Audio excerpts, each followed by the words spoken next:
روزی بیکار واگیا کے پاس بیٹھے گھنٹوں باتیں کرتی رہتی۔ وہ فرانس کے شمالی صوبے نارمنڈی کے رون نامی شہر سے تعلق رکھتی تھی، جہاں جون آف آرک کو جادوگر قرار دے کر زندہ جلانے کے ایک عرصے بعد ولی تسلیم کر لیا گیا تھا۔ اس کے وطن میں سیبوں سے بڑا پیار کیا جاتا تھا۔ وہ وہاں کی ہر شے کا نہایت عقیدت اور محبت سے ذکر کرتی۔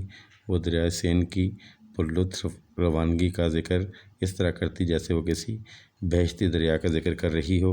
جب اسے اپنا بچپن یاد آتا تو وہ پھوٹ پھوٹ کر رونے لگتی، کیونکہ اس کے تصور میں اس کے ساتھ پامر موجود ہوتا، جو معلوم نہیں کہاں لاپتہ ہو گیا تھا۔ روزی اپنے پامر کی کچھ یادگاریں سامنے رکھ کر اس کا والہانہ ذکر کر رہی تھی۔ اس نے ایک نارنجی رنگ کے رومال کو اٹھا کر پیشانی سے لگا لیا، بولی، جب پامر کے سر میں درد اٹھتا تھا تو ہمیشہ اسے اپنی پیشانی کے گرد لپیٹ لیا کرتا تھا۔ واگیا نے سنی انسنی کے انداز میں روزی کی طرف دیکھا اور دیکھتا رہ گیا۔ روزی نے ایک چوڑے کناروں والا ہیٹ اٹھایا، بولی، وہ یہاں کی دھوپ سے بہت پریشان ہو جاتا تھا، جب باہر نکلتا تو اسے ضرور پہن لیتا تھا۔ واگیا نے بے توجہی سے کہا، اب ان باتوں سے کیا فائدہ؟ مرے ہوئے انسان کو یاد کرنے سے فائدہ۔ روزی اس کی آنکھوں میں کچھ تلاش کرنے لگی، بولی، واگیا، تم مجھ سے کچھ چھپاتے ہو، معلوم نہیں کیوں۔ تم مجھ سے پامر کی بابت جو کچھ کہتے ہو اس پر مجھے یقین نہیں آتا۔ یہ اس لیے کہ تم پامر کی محبت میں پاگل ہو گئی ہو۔ ایک معمولی ناتجربے کار نوجوان سے اتنی محبت حماقت نہیں تو اور کیا ہے؟ روزی نے اس سے غیر متوقع سوال کیا، اگر میں تم سے یہ وعدہ کر لوں کہ اپنے دل سے پامر کا خیال نکال کر تمہیں اپنے دل میں بسا لوں گی تو کیا تم میری چند باتیں مان لو گے؟ واگیا نے غیر یقینی انداز میں روزی کو دیکھا اور کہنے لگا، میں نہیں سمجھتا کہ تم پامر کی جگہ مجھے کس طرح دو گی، لیکن تم میری بات کا یقین کر لو۔ روزی کہنے لگی، میں ہندوستان چھوڑ دینا چاہتی ہوں، مجھے یہاں کچھ اچھا نہیں لگتا۔ کیا تم میرے ساتھ فرانس چلو گے؟ وہاں ہم دونوں دریائے سین کے کنارے اپنی زندگیاں گزار دیں گے۔ ناممکن، واگیا نے جواب دیا، میں اپنے وطن کو دشمنوں کے حوالے کر کے کس طرح جا سکتا ہوں؟ روزی نے کہا، تم اپنے وطن کو انگریزوں سے کس طرح بچا لو گے؟ واگیا نے جواب دیا، کل کا حال کسے معلوم ہے؟ میں تو بس ایک بات جانتا ہوں، وہ یہ کہ اگر میں بدقسمتی سے انگریزوں اور ان کے حلیفوں کو شکست نہ دے سکا تو انہیں تنگ ضرور کرتا رہوں گا۔ میرے پاس نہ تو خطۂ زمین ہے، نہ کوئی قلعہ۔ میں شب و روز اپنے ساتھیوں کے ساتھ دشمنوں پر طاقت کرتا رہوں گا، یہاں تک کہ ایک دن شاید میں خود بھی اپنے وطن پر قربان ہو جاؤں۔ روزی حیرت سے اس پر سر پھرے جالے کی باتیں سنتی رہی، بولی، واگیا، تم اپنے کردار اور باتوں سے میرے دل میں گھر کرتے جا رہے ہو۔ اگر تم چاہو تو میں تمہاری خاطر اسی ملک میں رہ سکتی ہوں، لیکن میں اس دکنی حصے میں نہیں رہنا چاہتی۔ تم مجھے شمالی ہندوستان کے پہاڑی علاقوں میں لے چلو، ہمالیائی بستیوں میں اپنی باقیہ زندگی گمنامی میں گزار دینا چاہتی ہوں۔ روزی، میرے سامنے ایک عظیم الشان مقصد ہے، اس مقصد کو نظر انداز کر کے تمہیں کس طرح حاصل کر سکتا ہوں؟ تب پھر تم ایسا کرو واگیا کہ مجھے کسی طرح پامر سے ملا دو۔ میں اس سے کہہ دوں گی کہ اب میں تم جیسے معمولی انسان سے محبت نہیں کر سکتی، کیونکہ مجھے واگیا جیسا بہادر اور صاحب کردار مل گیا ہے۔ میں پامر کے عہد و پیمان اسے واپس کر دینا چاہتی ہوں۔ واگیا نے روزی کو معنی خیز نظروں سے دیکھا اور بولا، میں سمجھا تمہارا مطلب، خوب۔ اسی لمحے دروازے پر دستک ہوئی۔ واگیا باہر نکلا تو پتہ چلا کہ قبلۂ عالم سلطان ٹیپو یاد فرما رہے ہیں۔ واگیا اندر گیا اور روزی سے بولا، مجھے سلطان نے یاد کیا ہے، اب شاید میں کچھ کارآمد ہو جاؤں۔ اگر موقع ملا تو پامر کی بابت کچھ اور باتیں ہو جائیں گی۔ اس کے بعد واگیا جانے کی تیاری کرنے لگا۔ روزی اسے بے چینی سے دیکھتی رہی۔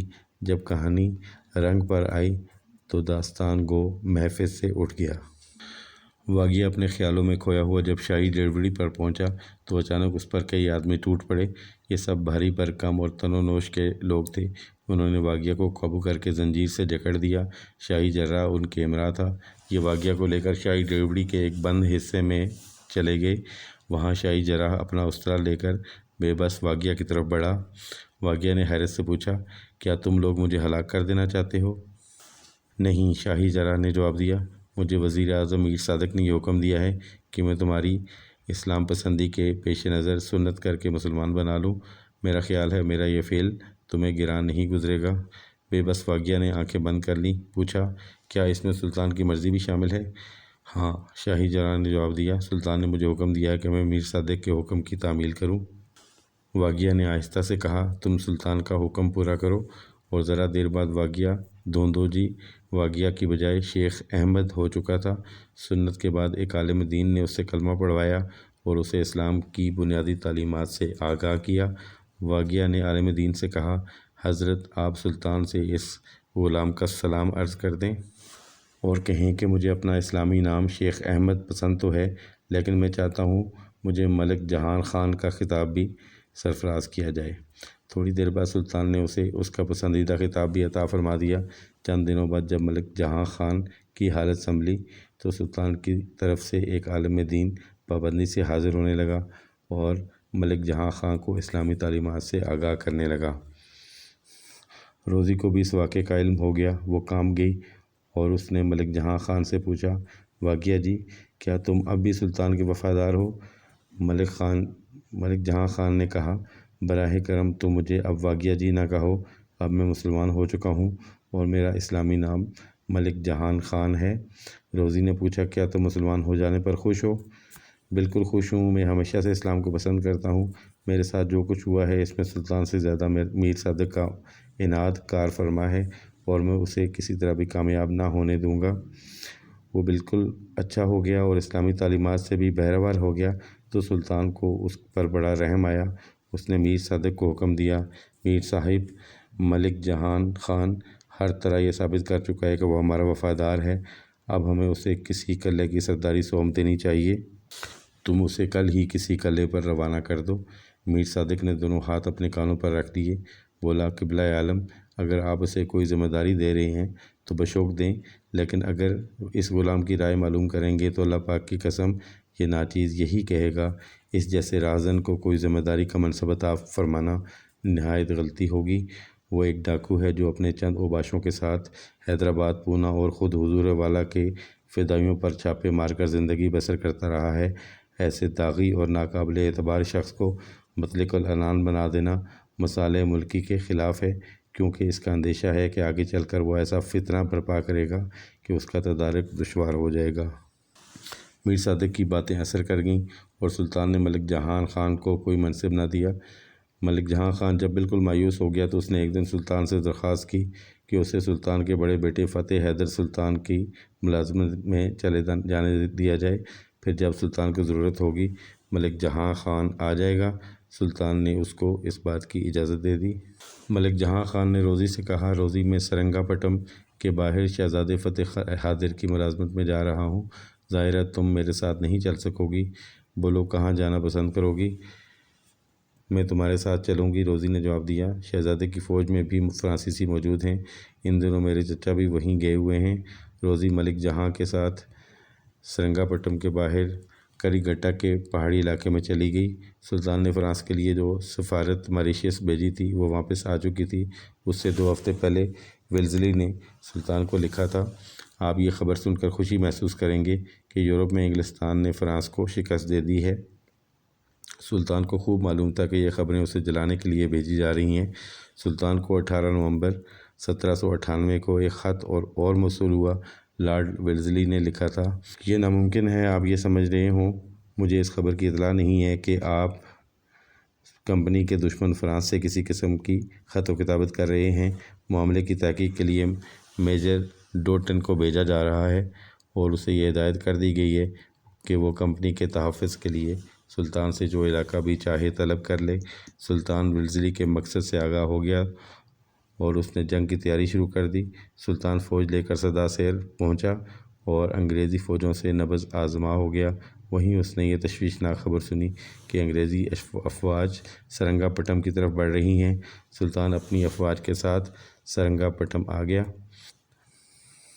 میر قمر الدین، جسے انگریزوں کی سرکوبی کے لیے ایک دوسرے محاذ پر متعین کیا گیا تھا، وہ انگریزی فوج کے پیچھے پیچھے جنگ کیے بغیر اس طرح آیا گویا وہ انگریزی فوج کا باربردار حصہ ہو۔ انگریزی فوجیں کسی مدافعت یا رکاوٹ کے بغیر سرنگا پٹم کی چاروں طرف پھیل گئیں۔ ان کے ساتھ ان کے حلیف بھی تھے۔ سلطان کے ایک منصبدار میر قاسم علی نے انگریزی افواج کی قلعے کی جنوب مشرقی گوشے کے اس حصے میں رہنمائی کی جو قلعے کا سب سے کمزور پہلو تھا۔ انگریزی فوجیں قلعے کے گرد مورچے مضبوط کر کے گولہ باری کرنے لگیں۔ اب سلطان محصور ہو چکا تھا اور اس بات پر حیران تھا کہ اس کے جرنیل مؤثر مدافعت کیوں نہیں کر رہے۔ اس موقع پر اسے نو مسلم ملک جہاں خان یاد آیا، جو اس سے دل برداشتہ ہو کر اس کے بڑے بیٹے فتح حیدر کے پاس کری گٹا کے پہاڑی علاقوں میں چلا گیا تھا۔ اس نازک موقع پر سلطان نے فرانسیسی افسران کو طلب کیا اور ان سے مشورہ چاہا۔ فرانسیسی جرنیل موسیو سپیو کو مخاطب کرتے ہوئے سلطان نے کہا، میرے غیر ملکی دوستو، تم دیکھ رہے ہو کہ ہم اس وقت جن حالات سے دوچار ہیں ان پر اطمینان نہیں کیا جا سکتا۔ جنہیں ہم اب تک اپنا معتمد اور یار غار جانتے تھے، ان کی دغا بازی اور مکاری حیرت سے دیکھ رہے ہیں۔ غنیم کا زور روز بروز ساعت بساعت بڑھتا جا رہا ہے۔ ان حالات میں ہمیں کیا کرنا چاہیے؟ موسیو سیپیو نے شدت جذبات سے جواب دیا، حضور والا، ہم نے آپ کا نمک کھایا ہے اور حضور والا نے ہی ہمیشہ ہم پر بھروسہ کیا ہے۔ ہم ہر وقت اپنا خون بہانے کو تیار ہیں۔ ان نازک حالات میں ہم یہی رائے دے سکتے ہیں کہ حضور والا جواہرات کی پیٹیاں، اشرفیاں اور توشک خانے کا قیمتی سامان لے کر خواتین حرم سرا کے ساتھ نصف رات کے بعد شمالی صوبے سرایہ چتل ورگ چلے جائیں۔ باہر 10,000 سوار اور 5,000 پیادہ فوج جانثاری کو موجود ہے۔ وہ آپ کو بحفاظت سرایہ چتل ورگ تک پہنچا دے گی۔ سلطان نے جواب دیا، اور سرنگا پٹم کس پر چھوڑ جائیں؟ موسیو سیپیو نے جواب دیا، سرنگا پٹم اور قلعے کو فدوی اور فدوی کے ہم وطن سپہ سالار موسیو لالی کے سپرد فرما جائیں۔ ہم اس کا وعدہ کرتے ہیں کہ جب تک ہم میں سے ایک بھی زندہ ہے، حضور کے ادائے حق نمک میں کوتاہی نہیں کرے گا۔ موسیو سیپیو اتنا کہہ کر ایک دم چپ ہو گیا۔ سلطان نے کہا، ہاں ہاں، اور تم چپ کیوں ہو گئے؟ بولو، تم اور کیا کہنا چاہتے ہو؟ موسیو سیپیو نے سر جھکا رکھا تھا۔